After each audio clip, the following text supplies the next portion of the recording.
Pontualmente da capital do estado, 13 horas. Muito obrigado pela sua prestimosa audiência. Já está no ar pelos estúdios A da Band Amazonas, o seu programa de todas as tardes, Câmara 13, o programa da nossa gente. Programa esse criado há 14 anos para você, amigo telespectador da capital do estado e todo o interior do meu querido Amazonas. A partir de agora, a Band Amazonas leva o seu sinal para mais de 20 municípios do nosso grande Amazonas. 13 horas em Manaus. E olha, programa de hoje, nós estamos aguardando o seu WhatsApp, o seu e-mail. Você pode interagir pelo Facebook do programa, que é Programa Câmara 13. Você pode nos ajudar a fazer o programa de hoje e, é claro, de amanhã, quem sabe da próxima semana. Hoje, quinta-feira, um dia muito bonito, onde Papai do Céu nos proporcionou mais uma vez um dia cheio de graça. E, é claro, todos os dias, como sempre, fazendo o dever de casa, agradecendo ao nosso Criador por mais esta linda oportunidade que Ele nos proporciona. Bom, e hoje, dia 7, nós queremos parabenizar meu querido amigo Monteiro, todos os aniversariantes da data de hoje, que recebam as nossas 1001 parabenizações. Você, meu amigo da capital, você das cidades que compõem a nossa querida região metropolitana da capital, muito obrigado por você nos acompanhar. Obrigado por mais esse dia maravilhoso que você está comemorando junto com os amigos, com a família, no seu trabalho, na sua casa, no seu lar, onde quer que você esteja. Um feliz aniversário de toda a família Band Amazonas. Olha, nós estamos às 13 horas em Manaus e é super interessante a dica de hoje do programa Câmara 13, até porque a partir de hoje já tem novas leis que deverão ser adotadas por parte da Polícia Rodoviária Federal e é claro que você, estadual também, e você, amigo motorista como eu, devemos estar super atentos com relação a essas mudanças que aconteceram, né? Bom, a partir de hoje, a nossa equipe, inclusive, vai procurar, pela parte da tarde, a Polícia Rodoviária Federal para obter mais informações e esclarecimentos para repassar a você, amigo telespectador, com relação a essas mudanças que já aconteceram em todo o Brasil, né? E uma delas é o seguinte: tem que usar as estradas, as rodovias federais e estaduais também e as municipais com os faróis ligados. Agora, dentro da capital de Manaus, a gente vai obter essas informações a partir de que pontos, que trechos essa lei vai ser para você, amigo motorista. Então é super importante você ficar atento nas dicas de amanhã, onde o repórter Gerson Guerra, hoje à tarde, vai fazer uma matéria, vai trazer todos os dados, todas essas informações, para você não ser surpreendido pela cidade e também pelo estado do Amazonas, as rodovias estaduais, né? E federais também. Vale se ressaltar que qualquer vacilo desse, a multa é a partir de R$ 85,00, além de 4 pontos na carteira. É isso mesmo. Mas falando em trânsito, nós temos um vídeo onde o motorista ali do Jardim Mauá mandou para a produção do nosso programa. E é claro que a gente tem todo o objetivo do mundo, todo o interesse do mundo em atender você, amigo telespectador, que acredita aqui no programa da nossa gente. E ele fez exatamente isso que você vai acompanhar agora. Solta aí, Monteiro.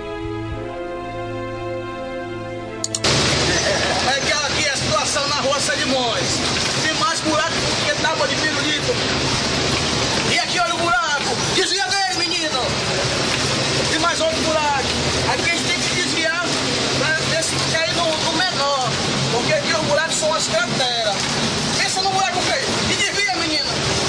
E desvia. É buraco, agora a gente vai cair dentro da cratera. E segura, menino. Olha, super legal, hein? Parabéns. Pelo amor de Deus.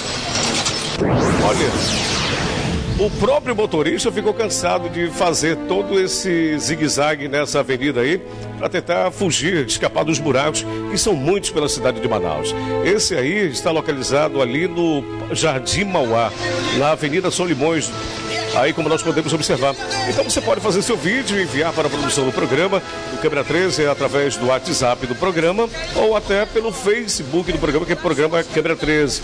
E é claro que falando em buracos, ontem eu estive na residência da Dona Nina, que mora ali no núcleo 4 da Cidade Nova, na rua 66, onde ela reclamava bastante com relação a esses buracos. São muitos os buracos da capital do estado. Aliás, na capital, é isso mesmo. E é claro que nós queremos chamar a atenção da Secretaria de Obras do município de Manaus para tentar resolver boa parte desses buracos, uma vez que aos poucos a zona norte de Manaus e a zona leste estão sendo engolidos, né, por esses buracos, porque, pelo amor de Deus, a gente que tem carro, a gente tem esses prejuízos e, na realidade, na hora de a gente ter os serviços por parte do poder público municipal, através dos impostos que são pagos diariamente, tanto do município como do estado também, federal, esses serviços que deveriam fortalecer e engrandecer ainda mais os serviços por parte dessas esferas, infelizmente, estão deixando muito a desejar a cidade de Manaus. E se alguém quiser falar com a gente nas redes sociais, é só entrar em contato com a gente, com o Câmera 13. Alguém aqui? Olha, mande um alô para todos aqui do bairro Rio Negro. É isso? Quem é o Frank Valério? Aliás, é o Parque Rio Negro. É aqui no bairro do São Raimundo. Que legal que foi inaugurado ano passado por parte do governo do estado do Amazonas. É o Frank Valério. Falando em Frank Valério, o Jorjão na Cidade Nova, que é de Coari, acompanhando o programa, a Dona Val e também o Canário Belga aqui no Japim, na Japinlândia. Bem, mas a gente vai fazer agora um giro policial, onde o repórter Gerson Guerra esteve com a cúpula da polícia através da Delegacia de Homicídios e Sequestros, onde depois das imagens serem divulgadas em todas as emissoras de televisão e anunciadas também nos rádios, é claro que a polícia conseguiu capturar o assassino do médico, né, através das imagens. E esse elemento que está sendo acusado pela polícia, confessou que foi ele o autor desse crime.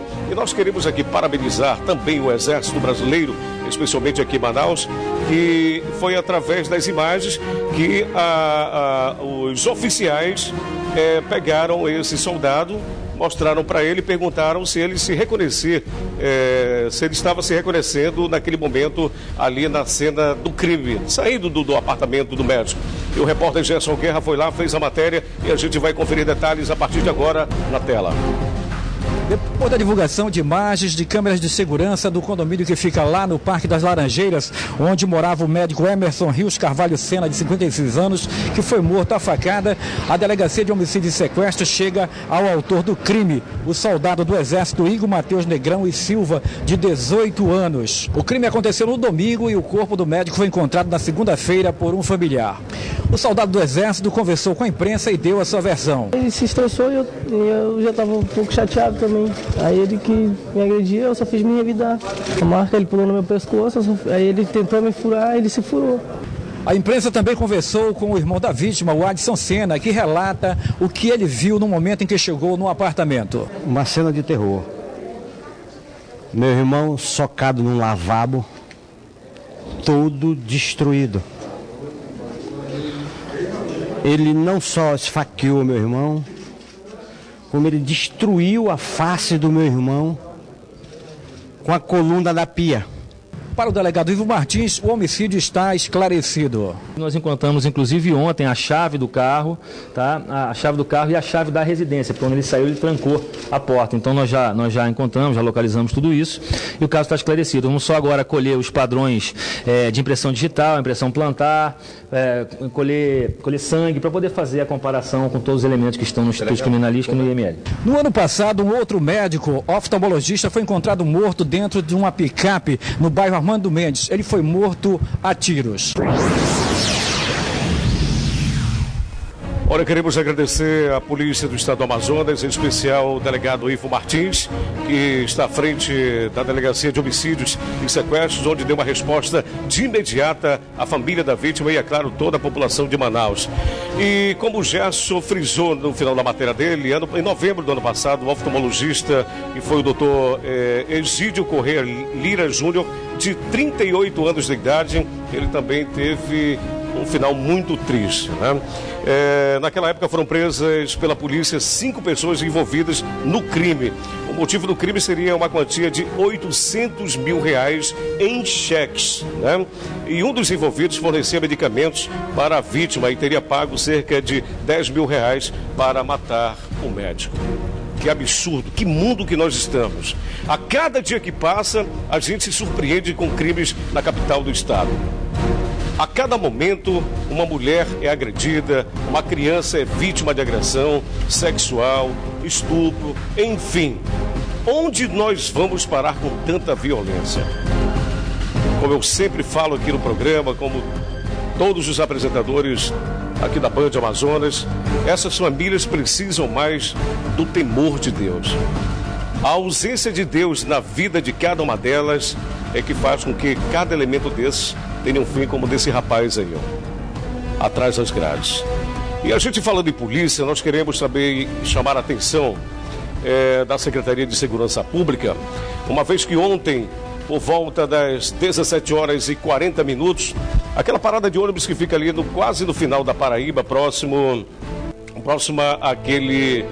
àquela passagem de nível, ali onde tem um terreno baldio, 5 elementos encapuzados com metralhadoras fizeram um verdadeiro arrastão.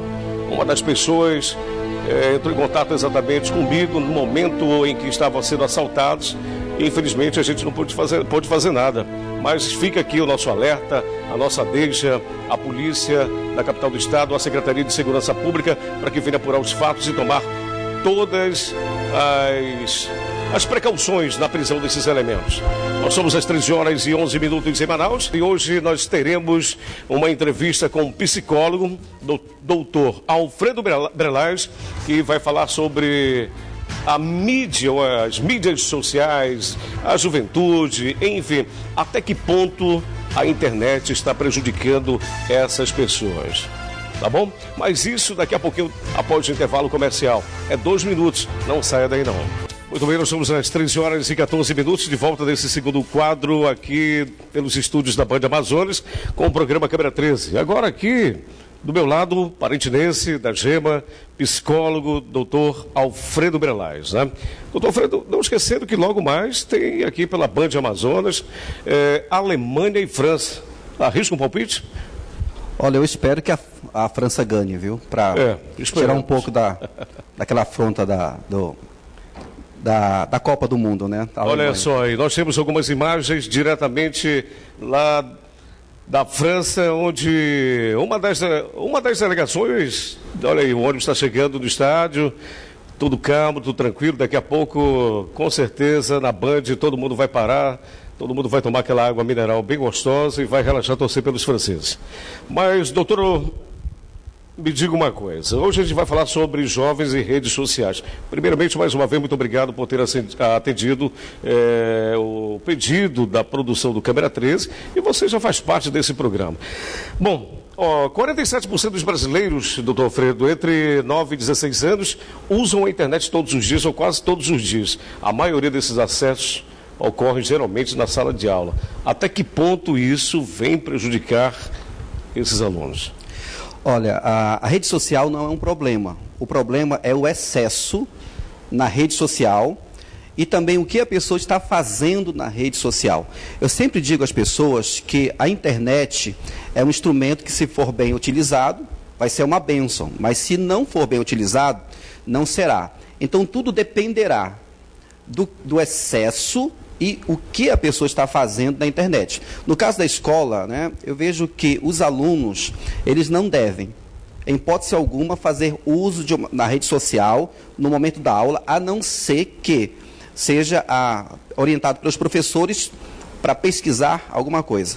Mas fora isso, deveria ser evitado. Existem algumas escolas que não permitem com que os alunos entrem com os celulares na sala de aula. Eu acho que deveria ser proibido em todas as escolas do Amazonas.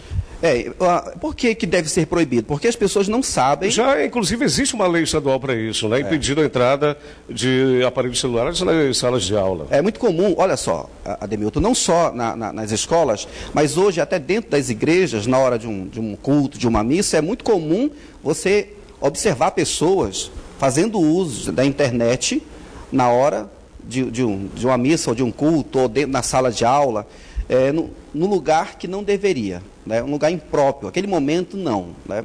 Então tudo depende do manipulador, de quem está manipulando a internet, né? Quem está manipulando a rede social. Então a rede social, ela não é um problema na minha visão. O problema são as pessoas. São as pessoas quando elas não sabem utilizar. Quando o senhor fala que são as pessoas, muitas das vezes, por exemplo, tem gente que vai almoçar, jantar, tomar café, conversar, e está com o telefone aqui, está conversando, comendo, inclusive até no banheiro. E até que ponto isso prejudica essas pessoas? Olha, pode acontecer uma série de consequências por conta do mau uso da rede social, né? Como, por exemplo, existem pessoas que ficam 16 horas por dia jogando na rede social ou conversando com pessoas. Esse tempo excede muito, é muito excessivo. Então isso vai trazer consequências como, por exemplo, a pessoa ela vai se isolar do convívio social, né, de muitas vezes de amigos, de estar com os amigos, de estar com a família, para estar numa rede social, né? Então acontece um isolamento, a pessoa se isola por conta desse excesso, né? Pode acontecer também que essa pessoa ela seja prejudicada, um aluno, por exemplo, lá na sua escola, não vai conseguir render como deveria, porque está gastando tempo demais com outros assuntos que não são pertinentes ao seu estudo. Então vai tomar tempos na vida da pessoa em que ela deveria estar fazendo outras coisas, né? Bom, a gente inclusive tem alguma pergunta aqui da Raimunda Souza, que ela diz o seguinte: a utilização das redes sociais são tão prejudiciais porque meu filho vive no celular e tenho medo. É aquilo que eu falei, né? Vai ser prejudicial quando a pessoa excede o tempo ou o que ela está fazendo na internet, que tipo de interação ela está tendo, o que ela está vendo, qual o tipo de informação que ela está recebendo ali. Então é isso que vai fazer a diferença. Tá? Não é a rede social em si, mas o que a pessoa está fazendo na rede social, que tipo de interação ela está tendo com uma outra pessoa, né? Ou que tipo de jogo ela está jogando, e isso que vai fazer a diferença na vida da pessoa. Bom, para você que está nesse exato momento acompanhando o Câmara 13, nós estamos conversando com o psicólogo Alfredo Brelaz e o assunto de hoje é jovens e redes sociais. Agora, eu queria que tu explicasse para a gente o seguinte: como é que as pessoas se comportam, por exemplo, muitos jovens marcam encontro, brigas, inclusive até mesmo estupro pelas redes sociais, pelo WhatsApp. Como é que é encarado isso por você como psicólogo? Pois essa é o mau uso da internet, como nós estamos vendo, né? Os alunos, jovens, combinando, não só meninos, mas meninas também, para brigarem, né? Como nós podemos ver nesse vídeo, nesse momento. Então, quando eu falo a respeito do mau uso, é nesse sentido. Isso é um dos exemplos, na verdade, do que muitos jovens estão fazendo uso da internet para isso, né? Que não deveriam. Dessa forma, né? Nós temos aí várias imagens aí. E qual é o prazer, por exemplo, de uma pessoa gravar um grupo, por exemplo, estuprou uma pessoa, uma criança de 13 anos? É o cúmulo do absurdo. Isso é inadmissível. As redes sociais, a internet deveria, né, ser usada para outros fins. A gente vai acompanhar um pouco aí, um pedaço da matéria, para o senhor entender melhor e principalmente para quem está em casa. Solta aí. A menina de 13 anos ficou acompanhada da mãe todo o tempo em que esteve na delegacia. O delegado disse que ela ficou tão transtornada que mal conseguia falar. Mesmo assim, foi com a polícia até a comunidade para apontar quem eram os estupradores. O abuso começou atrás dessa escola estadual, que fica em Osasco, na Grande São Paulo. A menina foi abordada a poucos metros daqui. Ela tinha fugido de casa. Pediu água para alguns garotos numa viela aqui próxima. Eles diziam que iriam levá-la para uma festa, para um baile funk. Mas, na verdade, trouxeram ela para os fundos de uma escola. Eles entraram por aqui, por esse buraco. E aqui os abusos começaram. Eram cerca de 6 meninos. Eles vieram para cá, trouxeram a menina para o meio do matagal. E aqui, nesse ponto, começaram a fazer vários vídeos de celular, enviaram para outros colegas que também vieram para cá. Os abusos continuaram. A polícia suspeita que 15 homens abusaram dessa menina, que só tem 13 anos de idade. Daqui, ela foi levada para uma casa onde aconteceram outros abusos, depois para uma segunda casa, novos abusos, outros estupradores. Quando a menina foi para a rua, ela achou que tudo tinha acabado, mas foi abordada por um nono indivíduo que já foi identificado. Ele rasgou a roupa dela, reconheceu a menina pelas fotos e vídeos do celular que foram feitos exatamente aqui. Bom, eu tenho uma pergunta para fazer para o senhor. Com relação, por exemplo, como é que fica o psicológico dessa criança, da família, dos amigos e principalmente desse grupo aí que cometeu essa barbárie? Mas essa resposta você vai dar daqui a pouquinho, após o intervalo comercial. E é claro que eu fiz uma pergunta agora há pouco para o senhor, né? Com relação à matéria que nós vimos que nós acompanhamos, daquela jovem de 13 anos que foi violentamente, né, estuprada por vários homens. E tudo aconteceu através das redes sociais. E eu lhe pergunto, como fica a questão psicológica, não só dela, como da família, dos irmãos, dos amigos e principalmente desses marginais? Olha, um dos piores tipos de violência contra um ser humano é a violência sexual. Porque deixam traumas, deixam consequências gravíssimas e podem ficar para o resto da vida. Por exemplo, uma pessoa que é violentada sexualmente, ela pode desenvolver depressão, pode desenvolver síndrome do pânico, ela pode também desenvolver a ansiedade generalizada e uma série de outras doenças de ordem emocional por conta da violência. Quando a violência sexual, como no caso dessa moça, é divulgada numa rede social, onde milhares de pessoas ficam sabendo, isso tende a agravar muito mais ainda o comportamento da pessoa que foi violentada, porque ela não foi violentada apenas e ficou ali em oculto. Ela foi violentada e milhares de pessoas ficaram sabendo da situação dela. Isso vai causar nela vergonha, timidez, isso tudo vai prejudicar o comportamento dela a partir daquele momento. Bom, tem mais uma pergunta que acaba de chegar para a gente aqui no nosso telão, que é do Luciano Maia. Ele pergunta, por que as pessoas se escondem em redes sociais para disseminar o ódio e também as ofensas?